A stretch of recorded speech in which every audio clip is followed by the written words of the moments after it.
I had to run some errands tonight, so I figured while I was out and about, I would get some wood chips since I was taking the truck.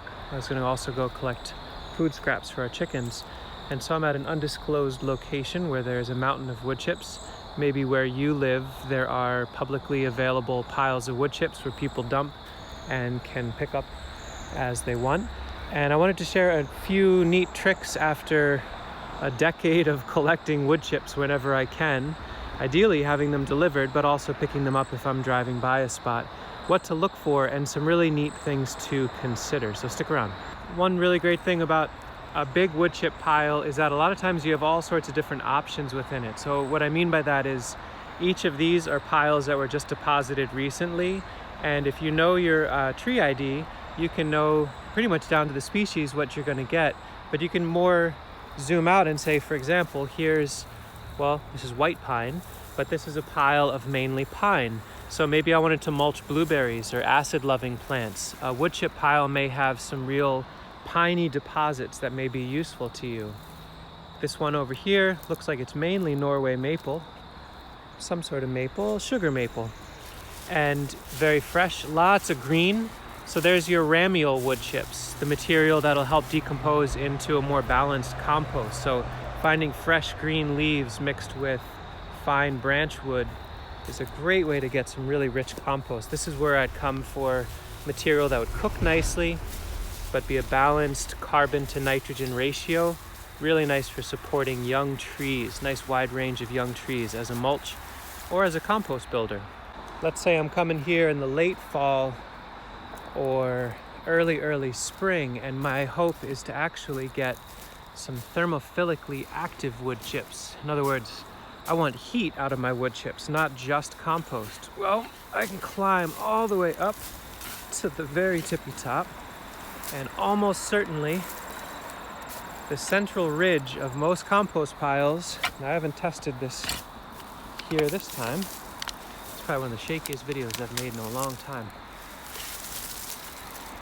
There's steam coming out of there. You can find a steamier spot, but a lot of times the very top, the highest peak of a compost pile will have a huge amount of thermally active material. So if you're looking to get some heat, look for the top or for the densest areas.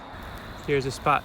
It's got a nice smell to it. I could bring a temperature probe, but I would guess that's around 120, 130 Fahrenheit, piping hot. We don't need that heat right now. What we're looking for is rich, finished compost in a wood chip pile. So I'll show you a spot to look for that when you get to a neat pile.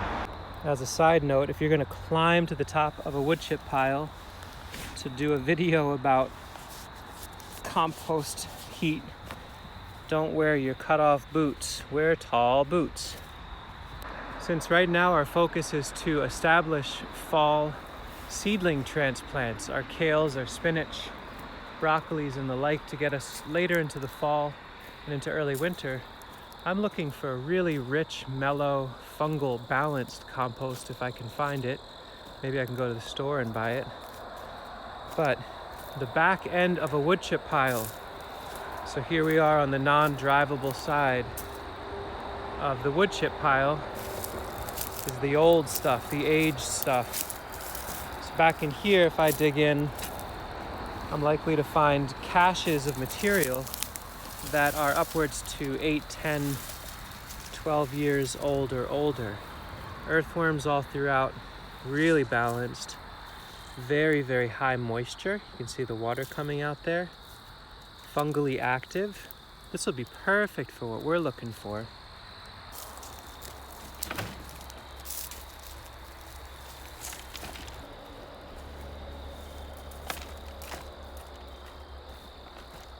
Normally I like to load directly into the truck.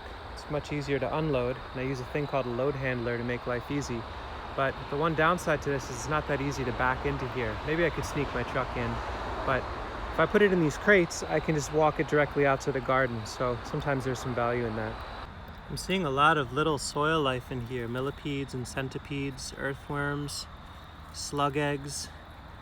A lot of high value food for our chickens. So maybe a fair amount's gonna go to mulch some fall transplants, but this might be higher value to go into the chicken yard first mix with the food scraps and provide a ton of nice protein and mineral to our hens.